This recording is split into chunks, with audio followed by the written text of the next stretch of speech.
Just seen Martin Lipman put his name in the hat for the 4th round here at the UK Open. One of these two will join in there. Who knows, could end up playing him. We won't know till the draw is done later. But the legendary Australian Simon Whitlock, a man who has won a major title in the PDC, former European champion, of course, a 2-time quarter-finalist in the UK Open, 2017 and 2021.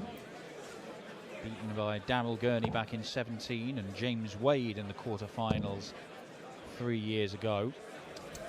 Last year, he managed to win against Ross Montgomery before losing out to Martin Schindler. The year before, he beat Maik Kuivenhoven before getting knocked out by Peter Snakebite Rice. And these two meet again 2 years on, with Kuivenhoven looking to book his place in the next round when the big boys enter the fray. He's already won against Barry Van Peer, which is no mean feat. Average 99 in the process. Any more of that and it might well be enough to see off the Wizard, who obviously is enduringly popular and is darts, but he is not the force that he was, and he's certainly not as consistent as he used to be. Yeah, I think it's fair to say his work ethic in trying to prepare for seasons like this has always been exceptional. But he is a senior dart player now, and he's not seen as infallible as he once was. He's now in the 40s in the rankings. 40. And he's not making the likes of match plays and Grand Prix and European Championships as often as he once did. But it does beg the question of what next evolution is coming, because every time he seems to have a dip, and this is the biggest dip so far, how's he going to dig his way out? Because previously he just finds a way. Yeah, he's had dips before, hasn't he? He had basically a year and a half where he could barely win a game on the telly, but his Pro Tour form was still good. Then when his Pro Tour form wasn't good in the last few years, he had some big TV runs that propped things up, and there was always something coming. But the minute we're in a phase where it feels like one of the great careers in this sport 81. is fading, and yet he still puts in these performances which show you he's got more to give. But as we know, doing it every now and again is not enough to keep you up in the rankings to be in those big TV tournaments, and that's where he's going to have to be if he's going to be back in the top 32. Yeah, if you're going to be in the top echelons of the rankings, 58. you've got to be making strides in UK Opens, Players Championship finals. You've got to be making a match play or a Grand Prix or both. And you've got to be winning matches at these big ranking tournaments. It's as simple as that. And the European Tour has got to play its part too. You've got to be getting to those events more often than not. The chance has gone now for Kuivenhoven, so Whitlock will come back. And yeah, the European Tour is something that's bolstered his career. You know, he's so consistent in the early years of the European Tour. But he'll be fighting to just get on those Euro Tour stages for the next year. Can he use that? No, he can't. 32. It's a very conventional barrel that Simon is using these days compared to some that he's used in the past. And Robert Owen took this out a little bit earlier, but he didn't go for double 18, he went for tops. 63. And Whitlock has a chance to break the throw. 16.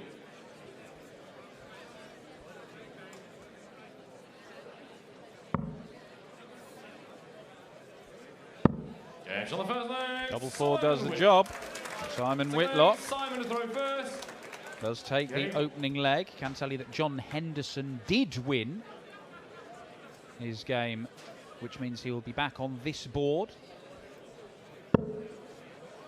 Next, against Jan van Veen. Now, if you don't like that game, you don't like darts. No clash of generations. Mind you, this kind of is, to be fair. Kuivenhoven's not a spring chicken, but he's certainly nearer the start of his career than Simon Whitlock. Every now and again, I catch myself thinking that certain players are still in the elite because they're part of the generation 99. that made this sport boom even more. I think about Adrian Lewis, who's obviously not here this weekend through choice. Whitlock, who was here through choice. But they have something in common, those two. And no, it's nothing to do with the World Cup. They both have not won a European Tour event in 12 years. Well, look, Simon Whitlock's World Cup victory in 2022 alongside Damien Heta was his first title of any sort for half a decade. It's 2017 since he last won a ranking title. That is an awful long time. Now, in between, he's had some amazing runs in TV tournaments. Now, obviously the World Cup win, but a brilliant display at the Grand Slam of darts. There was a period where he basically owned Michael van Gerwen. 100. But Simon Whitlock was a prolific title winner, and he hasn't been that for a number of years now. He's still been good enough to play more than his part in some of the biggest tournaments in the world. But I mean, it's a long while since you've seen him do anything of note at the World Championship, isn't it? And ultimately that's where the biggest prize money, the biggest jumps in the rankings can be won and made. And I can't see Whitlock going to Q School. If he was to lose his card either this year or the next, I just cannot see him doing it. I don't know, he could surprise you. Kuivenhoven looking to surprise Whitlock here, but he's not going to take the 149. 97. Simon, you're 115. Well, options here. A lot of people like the bull on this these days. Simon's a bit more of a conventional cat, and that's one of the shots that doesn't help him. 83. I wouldn't be surprised if these barrels were his old pal GG's, you know. They look very similar. Gordon Mathers. Yeah, winner on the DPA Tour recently, GG. Maik to throw But first. I remember when GG was here, living with Simon in the Portsmouth area, there was a Players' Championship that you and I covered, and he was using these darts, and we found out they were Gordon's darts. Well, he does chop and change. 93. He knocks up bits of kit in his garage at home. Surrounded by guinea pigs. Yeah, guinea pigs, frogs, dogs, all sorts. He's the Dr. Dolittle of Hampshire. Did you ever hear about what he called his cat? He adopted a Northie. ginger cat, called it Northie. Yeah. Because it was ginger, but nowhere near as annoying as Richard North. Didn't talk as much. What you must have seen on social media in the last 24 hours, Richard North had a new style of dart case yesterday. He took a Tupperware container onto a stage, and the lid was off, and it was just full of miscellaneous dart flights and stems. Wow. Whatever works for you, North. Well, I think it was very similar to that of the bag of Simon Whitlock, which I'm sure the bottom of it has never seen the light of day.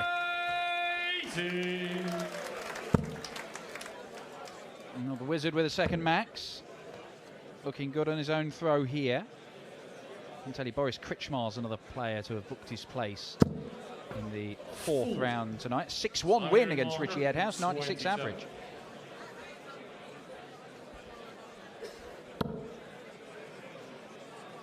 Well, shots off now, but no panic. He will return. But that is not something he's going to be happy with.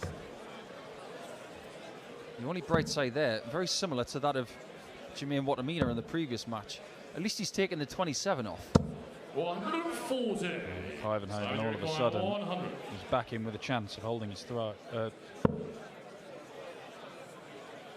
Yes, holding his throw. We've had two breaks, haven't we? 80. Maik would require 113. Double 18. Not going to be found. 57. Simon, you require 20. Double 10 is one of his favourites, usually. He likes it straight down the pipe to the 15s, the 6s and the 10s, right down his eye line. And comes up trumps there for a break of throw and a 2-1 lead. This is another one of those third round matches. It's all about just getting in the hat for later. You don't care which number you've got, as long as you've got one. And then you will go back to wherever you're staying, or possibly stick around if you're playing later in the afternoon. And then tailor your preparation based on the time slot you get. Players like Whitlock, who have been here many, many times, tend to work on a 3-hour system before game 1, and then later on, probably about a 2-hour window to make sure they're ready for the next match. You know, things like the European Tour and obviously he's no stranger to the UK Open. He's won the European Championship. Tournaments where you're playing multiple big stage games a day, and these still, I know, even if you're on the outer boards, it will feel different from a Players' Championship event. There is still a crowd there. There is still stuff to do that isn't just get up from your table and walk 10 yards to your board. Yeah, very much so, especially if you're playing on board 8, where you've got to walk all the way through what is going to be a very, very busy room. And it was extremely busy last year when Luke Littler was playing against Richie Edhouse. He was grabbing a lot of the attention, and I'm sure that young man will get a lot of attention in the draw later. Yes, I'm sure he will. Luke Littler, of course, this was the first senior PDC tournament that he played last year. Lost to Adam Gavlas, the eventual semi-finalist. Averaged 100 in that game, Littler as well. Do you think there's any chance that Luke Littler could be on this board later? I very much doubt it. Yeah, I couldn't even finish that sentence you're without laughing. I think you're more likely to see the defending champion Andrew Gilding on this board. 41. Simon, you require 115. Danny Knopper, when he was defending, he got put on, was it board 3? I think he might have done, actually. 96 left. Hits that. 75. Mike, you require 96. It's 96 for 3 this time for Mike. It looked a decent guide. He finds it for double 8. 80. Missed opportunity. Could we have the first hold of throw in this game after 3 consecutive breaks? Top wire. Just falls a little bit short. But 10s is good again for a 3-1 advantage for the Aussie. Game on. I think Australian darts is begging for another injection at the minute. You've got Heta, who's doing really well. Whitlock sticking around. There's definitely room for another one. I just wonder who it's going to be. Could it be Brandon Weening, maybe? He's a good player. 108. Could we see it from Harley Kemp? He's decent. He's been sticking around the DPS circuit for a while. Could GG make a return to the UK? You just never know. Yeah, you're never quite sure who's going to go on. When we first saw Damon Heta, there weren't the signs that he was going to become the player that he is. Sure, a visit down to Wollongong in August will give us a bit more information about that. World Series events back in Wollongong and in New Zealand. Back-to-back events over August. Both won by Rob Cross last year, of course. 43. He was pretty useful last night, even though he lost to Nathan Aspinall. 110 average in his opening game just down the road in Exeter. Cross will be coming here in good form. And someone who has never won the UK Open. Would make the final when he lost out to Aspinall in 2019. And of course this is the tournament where we first saw Rob Cross. But Whitlock looking for a 4-1 lead here. Double 12. Double 6. 69. Glad that he didn't bust his score in the end, because that was perilously close to double 13. Horrible thing to happen when you go for double 6 and you bust your score. However, Kuivenhoven does not get a look at the ball to finish the leg, 95. but he finds it to lead tops. 12. Double 6 for Whitlock. I said he was good in this corner of the board. 10s have been good. Now he needs the trapdoor down at 3s. Hits that with a passion. No score. Mike Kuivenhoven has been unable to hold his throw so far in this game. That changes now, but it's only changed because Whitlock has missed a succession of darts at double, 4 in total for a 4-1 lead. I'm eagle-eyeing these stems here, Dan, because they're not even matching. 140. He has got form with that, though, hasn't he? He has got form, but going even... I'm not sure you make these anymore. Length, right? They're the same length, they're the same colour. So you've got to move up across the one. I am positive that they don't even make them anymore, and they haven't for years. These are antiques. Well, these will be fished out from either his dart bag or his garage or who knows what. He probably woke up this morning and thought, I don't even know what stems I'm going to use. He's found 3 stems at the bottom of his bag. I'll just use those. 180. Oh, a bit like Peter Wright, when you do chop and change your equipment like Whitlock does, it does mean that you're never going to be going into a game wedded to a particular thing. Like, if you do not have it, I won't be able to play without these. It's not like Gurney, who's used the same setup for so long. Kuivenhoven's the same. He hasn't changed a thing since he graced the tour. Same colour scheme. He's always got that coloured shirt on. He's always got the matching flights. Barrels haven't changed a bit. 54. He has a formula that he's comfortable with. And he doesn't want to change it. Looking to make the Wizard feel a little uncomfortable here. Bullseye would level the game. 96. Similar shot for Simon Whitlock, but he gets to stay on the 18 segment. Ooh, can he find another? That leaves the ball. And the Wizard pins it. Crucial shot from the Australian. Maik to throw first. Game on. A moment ago he could have been 4-1 up, missed loads of darts to do so. And then the very next leg, Kuivenhoven misses the ball to make it 3-all, and then Whitlock pins it for 4-2. That bullseye as well just makes a slightly different sound to any part of the board. Listen to the sound of the treble 20. It's got a lovely thud to it, but when you hit the bull, because of the way the dartboards are made, it just has a little bit of extra pop to it. Especially in a moment like that, to give yourself that 2-leg cushion once again. Great shot. 100. Although Whitlock did beat Kuivenhoven when they played at the UK Open, that was their first meeting. Kuivenhoven's won the subsequent 2. 140. So it's not like Maik hasn't had the feeling of beating Whitlock. He's in the same sort of bracket as 180. here, Nenchez, isn't he? Not so much a Q School yo-yo, but someone who is always teetering around the 64. Yeah, and he's 58. had runs in Pro Tour events, but a bit like we were saying about Whitlock, the odd run here and there is not enough to really break through, get you into that bracket of players who's challenging for the biggest tournament, spots in Blackpool, spots at the World Grand Prix. 45. Oh, Whitlock surely wants to hit a ton here to leave 1-2-2 again. He's not going to do that. 48.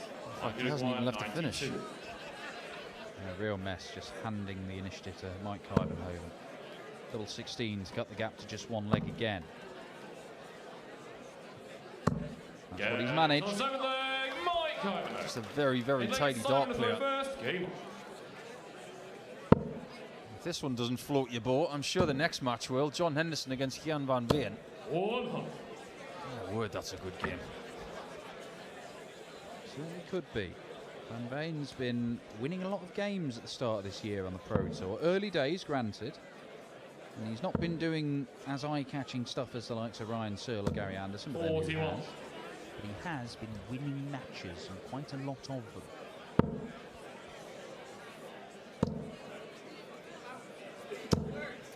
Easy one. Do you think Simon will ever cut his hair? Or will he just be like that forever? I think it might be classed as a listed building or something nowadays. I'm not sure he's allowed to. Yeah, may actually go down in history as one of the premier sporting haircuts of all time. But you know, there used to be a bounty on his ponytail in the early days. Really? Somebody placed a £10,000 bounty on his ponytail. He was very watchful of people with shears. 180. He needs to keep an eye on Maik Kuivenhoven. He's 4 legs running, but the Dutchman has hit a maximum. Now that's a great shot from the Wizard to leave himself on tops, but if he doesn't take it out in the next visit, Kuivenhoven may well be on the same. I think this is a very encouraging display from Whitlock. 140. There's a lot of really good assured shots coming in here. This will be another one. Double 10 again. Not this time, and he knows that that could be painful. Magnified by this shot from Maik. Maik Kuivenhoven has levelled up this match. A few moments ago, he had to survive 4 darts from Whitlock to take a 4-1 lead. It is now 4-all. Kuivenhoven has the darts in 2 of the 3 remaining legs. Doesn't seem to break a sweat at any point, Kuivenhoven. Very much like Pascal Ruprecht from earlier. He lost out. The person who's sweating a little bit more right now is the seasoned Whitlock, but how many times has he dug his way out of a jam like this in dramatic fashion?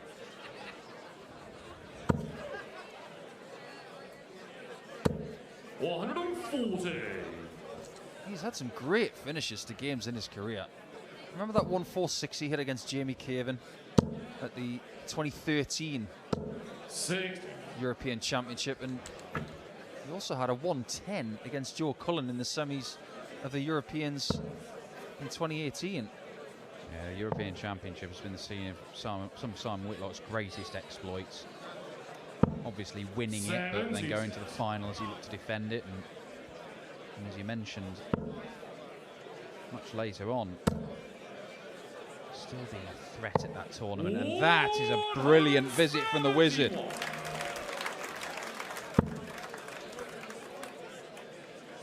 The ability to get onto that finish when Kuivenhoven was just outside one was brilliant, but now he has to finish it. Maik's done his job. This is an enormous moment. Double 5. 5 perfect darts to give himself opportunity, but double 5 is missed by the Wizard, and he might be going behind in this match for the first time. Double top for 5-4. Double 10. Kuivenhoven sneaks it in the corner for the lead. Such a good play. I always say that when you go for double 10, go for the top third.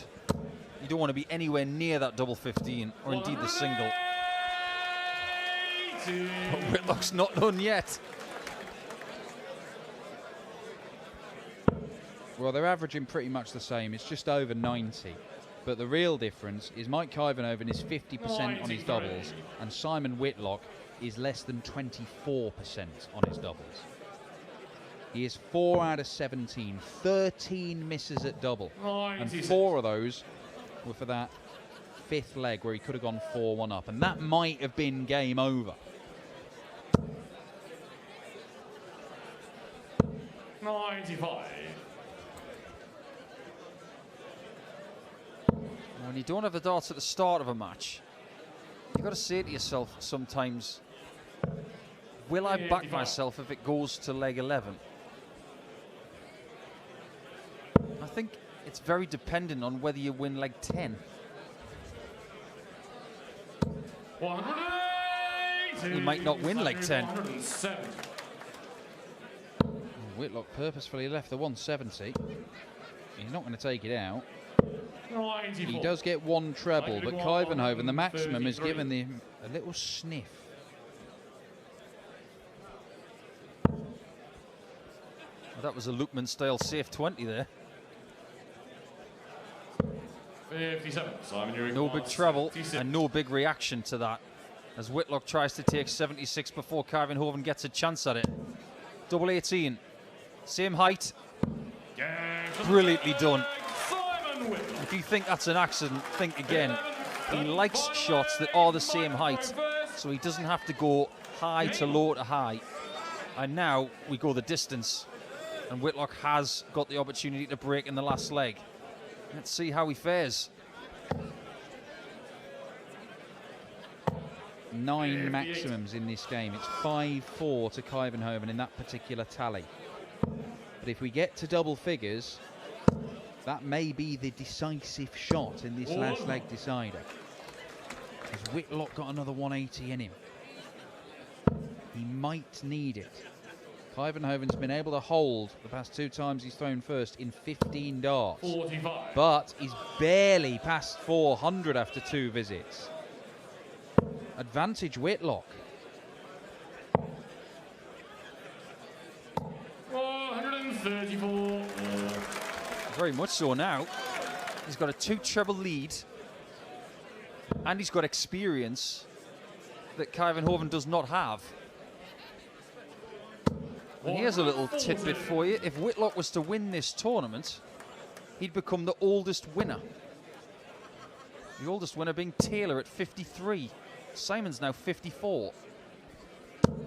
100. He is down to a finish, Simon Whitlock.